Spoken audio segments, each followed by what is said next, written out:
Hello बच्चों, कैसे हो आप सभी लोग। तो आज हम लोग चैप्टर नंबर 2 स्टार्ट कर रहे हैं मैथमेटिक्स क्लास 8 का। ओके, चैप्टर नंबर 2 क्लास 8 का है हमारा linear equation in one variable. Linear equation in one variable. आप लोग 10th में इस वन वेरिएबल की जगह पे 2 वेरिएबल भी पढ़ोगे, लेकिन फिलहाल हमारा टॉपिक है चैप्टर नंबर 2 मैथमेटिक्स क्लास 8 का linear equation in one variable. इनमें दो वर्ड है, लीनियर इक्वेशन और वन वेरिएबल। वेरिएबल तो होते हैं जिनकी कोई भी फिक्स वैल्यू नहीं होती। ए से लेके ए टू जेड कोई भी वेरिएबल हो सकता है, इनकी कोई फिक्स वैल्यू नहीं है हमारे पास। लेकिन कांस्टेंट का मतलब ये होता है फिक्स वैल्यू। ठीक है, मान लीजिए मैंने यहां पे 1 लिख दिया, तो 1 की अपनी एक फिक्स्ड वैल्यू है 1, बस, इसके अलावा कुछ भी नहीं हो सकती। ठीक, 2 लिख दिया, उसकी भी 2 ही रहेगी, कुछ और वैल्यू उसकी नहीं हो सकती। इस तरीके से कांस्टेंट, और इसमें मतलब आपको समझ आ गया होगा कि -∞ से लेके +∞ तक इस कांस्टेंट की रेंज हो सकती है। और वेरिएबल्स की रेंज कितनी होती है? केवल ए से लेके जेड तक। ठीक है, ए से लेके जेड तक। आई बात समझ में? ए से लेके जेड तक। तो वेरिएबल और कांस्टेंट का मतलब आप लोग समझ गए। अब बात आती है लीनियर इक्वेशन क्या होता है। लीनियर इक्वेशन वो इक्वेशंस होती हैं जिन इक्वेशंस की जो हाईएस्ट पावर होती है वो कितनी होती है? 1। यानी कि आप लोग देख सकते हैं, अगर आप लोगों ने 6th क्लास में आप लोगों ने अलजेब्रिक एक्सप्रेशन पढ़े हैं तो आप लोगों को पता होंगे कि वेरिएबल्स की जो हाईएस्ट पावर होती है वो डिग्री कहलाती है। तो यहां पे इस वेरिएबल की हाईएस्ट पावर कितनी है? 1। तो इसलिए ये एक लीनियर इक्वेशन हो गई। और 1 का मतलब वही हो जाता है, इसलिए हम यहाँ पे 1 नहीं लगाते। तो ये हमारी एक सिंपल फॉर्म हो गई किसकी? यानी कि अगर मैं कहूं तो लीनियर इक्वेशन वन वेरिएबल की जनरल फॉर्म होती है ax + b = 0, जहां पे a does not equal to 0 होना चाहिए। बस b 0 हो, हमें कोई फर्क नहीं पड़ता, बस a की वैल्यू 0 नहीं होनी चाहिए। नहीं तो हमारे पास x भी 0 हो जाएगा, फिर तो एक कांस्टेंट वैल्यू हो जाएगी ना भाई, तभी एक इक्वेशन नहीं रह पाएगी। ओके, तो आई होप आपको बात समझ में आई होगी। आप लोग आगे 8th क्लास में पढ़ेंगे algebraic expression in one variable या 2 वेरिएबल, जो भी कुछ है उसमें आप मोनोमियल, बाइनोमियल, ट्राइनोमियल, क्वाड्रिनोमियल पढ़ेंगे। फिर जब आप लोग 10th क्लास में आएंगे तो आप लोग वहां पे पॉलिनोमियल्स पढ़ेंगे। ठीक है, तो सारी चीजों की वीडियोस मेरे चैनल पे हैं। वैसे तो आपको किसी काम की है नहीं फिलहाल, लेकिन अगर आप लोग को ज्यादा ही जानने की चाह है तो आप उस पर जाकर देख सकते हैं, मेरे वीडियोस डाल रखी है सारी। ठीक है, तो हमारा बात करते हैं linear equation in one variable पे। Linear equation in one variable 2x + 3 हमारा कितना हो जाना चाहिए? 7। यहां पे x की वैल्यू कुछ भी हो सकती है। तो मान लीजिए हमें ये इक्वेशन दे रखी है 2x + 3 = 7। ये एक लीनियर इक्वेशन है। ठीक है, आप लोग देख सकते हैं इसके 2 पार्ट हैं। जिस साइड, ये साइड जो होती है ना, ये वाली साइड, इसे हम कहते हैं LHS, और इस वाली साइड को कहते हैं हम RHS। ओके, इस इक्वेशन के 2 पार्ट होते हैं, एक LHS और एक RHS। LHS का मतलब होता है लेफ्ट हैंड साइड, RHS का मतलब होता है राइट हैंड साइड। ठीक, मेरे हिसाब से ये राइट हैंड साइड है, लेफ्ट हैंड साइड, आपके हिसाब से ये लेफ्ट हैंड, ये राइट हैंड। ठीक है, बहुत बढ़िया। मेरे हिसाब से तो ये वाला लेफ्ट हैंड हो जाना चाहिए, क्योंकि मैं आपके सामने खड़ा हूं। ओके, तो ये होती है LHS और ये होती है RHS। आगे जब आप लोग ट्रिग्नोमेट्री पढ़ोगे तो उसमें एक मिडल हैंड साइड मिलेगी आपको। एक क्वेश्चन है वहां पे ट्रिग्नोमेट्री का प्रूविंग पार्ट का क्वेश्चन, जब आप लोग वो क्वेश्चन करोगे तो आपको उसमें एक मिडल हैंड साइड भी मिलेगी, यानी कि a = b = c आपको प्रूफ करना होगा वहां पे। ठीक है, बहुत बढ़िया। तो यहां तक वैसे तो ये हमारे मतलब की चीजें नहीं है, मैं आपको बिना मतलब की चीजें बता रहा हूं, बेमतलब की। ठीक है, तो 2x + 3 = 7 आपको दे रखा है। LHS और RHS आपको पता चल गया। अब बात करते हैं कि ये इक्वेशन सॉल्व कैसे होगी। कैसे सॉल्व होगी इक्वेशन, मैं आपको बता देता हूं। इक्वेशन आपको दे रखी है 2x + 3 = 7। ओके, आप यहां से LHS से RHS में कोई चीज ट्रांसफर करो या RHS से LHS में कोई चीज ट्रांसफर करो तो हमेशा उसके साइन चेंज होंगे, हमेशा उसके साइन चेंज होंगे। कैसे? जैसे मैंने यहां पर 2x लिखा, ये 3 इधर प्लस का है, 2x + 3 है यहां पे, ये 3 उधर जाएगा तो ये माइनस का हो जाएगा, तो ये हो जाएगा 7 - 3। कितना हो जाएगा? 7 - 3। तो 7 में से 3 का तो 4 बचा, तो 2x is equal to 4, x is equal to, अब देखिए ये 2x के साथ मल्टीप्लाई में है, राइट हैंड साइड में जाएगा तो डिवाइड हो जाएगा, तो ये हो गया 4/2, इससे ये कैंसिल होगा, तो यहां से x की वैल्यू कितनी आ गई 2, कितनी आ गई वैल्यू 2 आ गई। आया समझ में कैसे सॉल्व किया मैंने इसको? आपको दो साइड्स दे रखी होंगी, एक लेफ्ट हैंड साइड एक राइट हैंड साइड, आप चाहे तो राइट हैंड साइड की सारी चीजें लेफ्ट हैंड साइड में ले जा सकते हैं, साइन चेंज करके, याद रखिएगा साइन जरूर चेंज कीजिएगा, या फिर राइट हैंड साइड की सारी चीजें लेफ्ट हैंड साइड में ला सकते हैं, यहां पे भी साइन चेंज होगा, प्लस का माइनस हो जाएगा, माइनस का प्लस हो जाएगा, मल्टीप्लाई का डिवाइड हो जाएगा और डिवाइड का मल्टीप्लाई हो जाएगा। ठीक है, ये बात आपको समझ में आ गई होगी। प्लस का माइनस, माइनस का प्लस, मल्टीप्लाई का डिवाइड, डिवाइड का मल्टीप्लाई। ठीक है, बहुत बढ़िया, यहां तक आपको बात समझ में आई। अब देखिए, अब मैं कैसे मानूं कि ये जो हमारा इक्वेशन की जो सॉल्यूशन आया है, यानी कि यहां पे जो मैंने x की वैल्यू 2 निकाली है, ये सही है या नहीं, हम इसको वेरीफाई भी कर सकते हैं, ये सही है या नहीं। तो कैसे वेरीफाई करेंगे कि x इज इक्वल टू 2 दे रखी है, तो इस वैल्यू को हम यहां x की जगह पे रख देंगे, x की जगह पे हम वैल्यू रख देंगे। ओके, और अगर यहां पे 2 रखने से इज इक्वल टू में 7 आ जाता है, इज इक्वल टू में 7 आ जाता है, तो हमारी इक्वेशन का आंसर बिल्कुल सही है। जैसे 2x है तो x की जगह पे हम लोग 2 रखेंगे। याद रखिएगा, जब कभी भी आप वैल्यूज रखें तो हमेशा मल्टीप्लाई होती है, कभी प्लस नहीं होती, याद रखिएगा।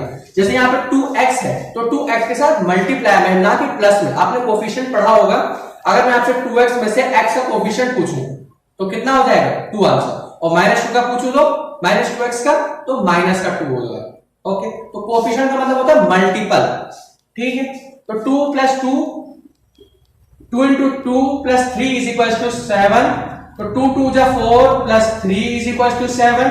तो यहां देख लीजिए आप लोग, 7 = 7, यानी कि यहां पे हमारे कहने का मेन मकसद ये है कि LHS और RHS इक्वल आना चाहिए, बस सीधी सी बात ये है।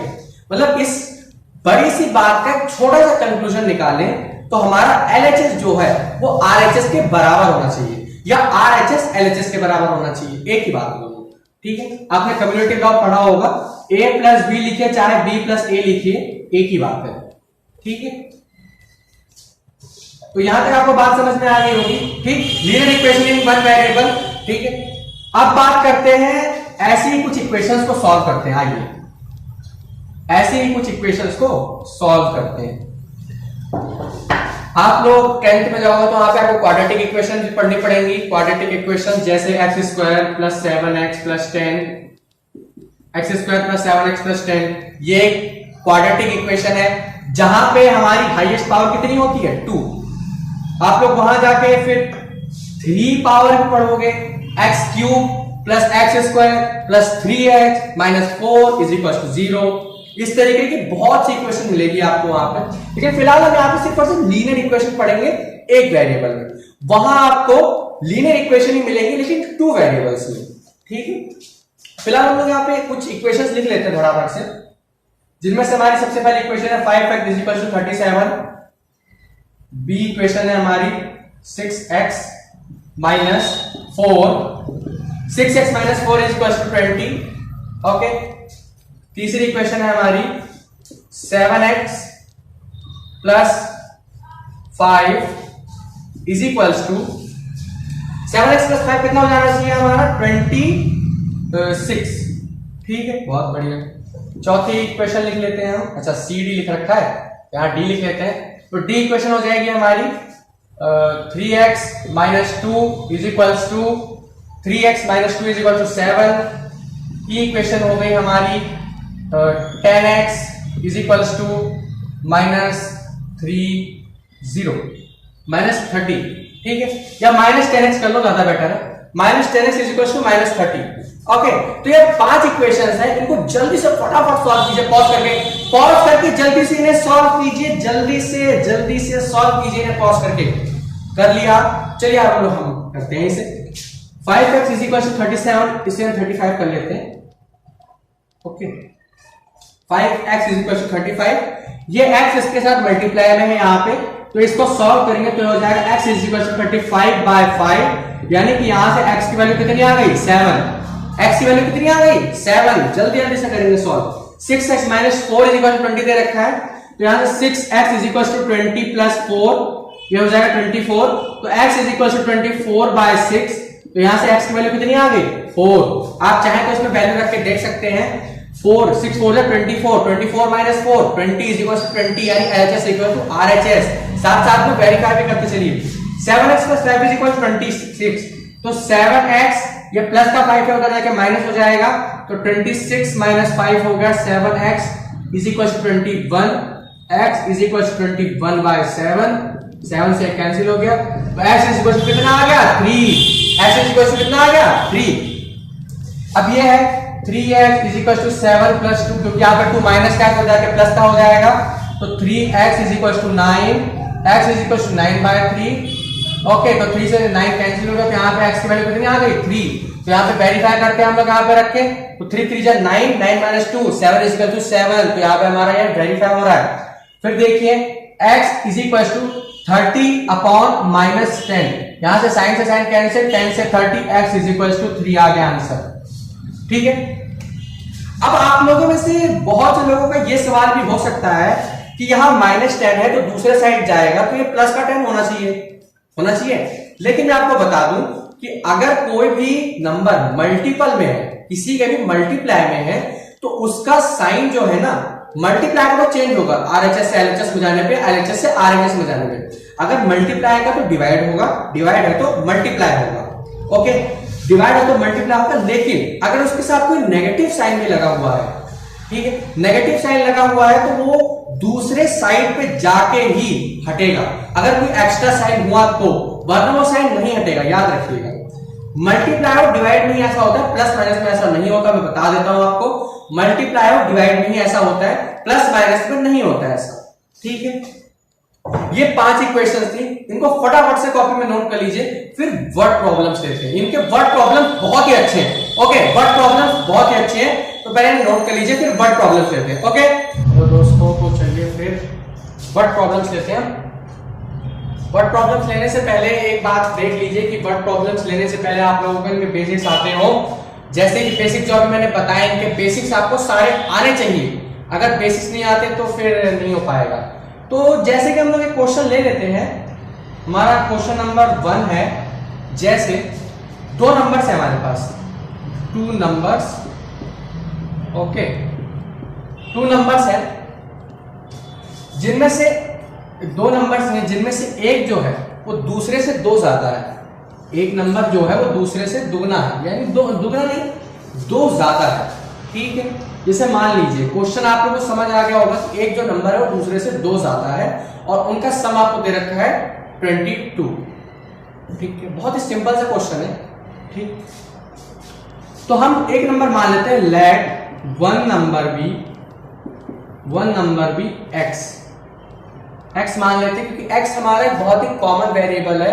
आगे आप कोई भी, यानी कोई भी, इससे मतलब है कोई भी 10th तक या हायर क्लासेस में आपके मुंह से 10x ही निकलेगा।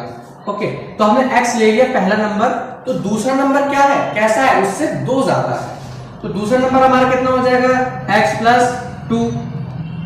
ठीक, और इनका सम कितना रखा है हमें 22, तो x + 2 is equal to 22, 2x + 2 is equal to 22, 2x is equal to 22 - 2, 2x is equal to 20, x is equal to 10। ठीक है, दूसरा नंबर क्या हो जाएगा 12। तो एक नंबर हो गया हमारा 10, एक नंबर हो गया हमारा 12। ये बात समझ लो। जैसे इसी तरीके का एक क्वेश्चन और ले लेते हैं। आपको दे रखे हैं 2 consecutive numbers, consecutive even numbers दे रखे हैं। 2 नंबर दे दूंगा तो आप कर लोगे। कंसेक्यूटिव इवन नंबर अगर आपको दे रखा है, 2 कंसेक्यूटिव इवन नंबर आपको दे रखा है, कंसेक्यूटिव समझते हैं आप लोग। कंसेक्यूटिव का मतलब होता है वो भी इवन है, ध्यान से, इवन नंबर है। जिन कंसेक्यूटिव इवन नंबर वो होते हैं जो एक के बाद एक आए, यानी कि अगर पहला नंबर 2 है तो अगला नंबर 4 हो, अगर पहला नंबर 4 है तो अगला नंबर 6 हो। आई बात समझ में?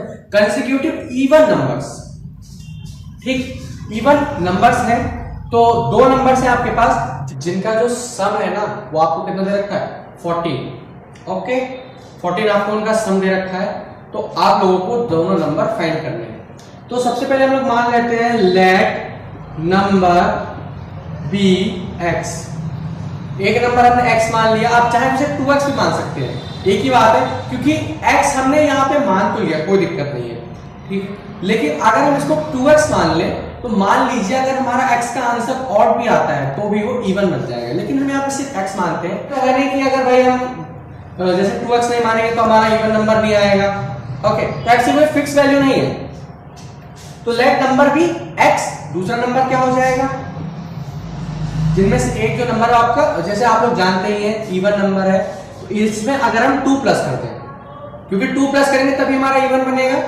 ठीक है, तो ये भी x प्लस 2 हो जाएगा।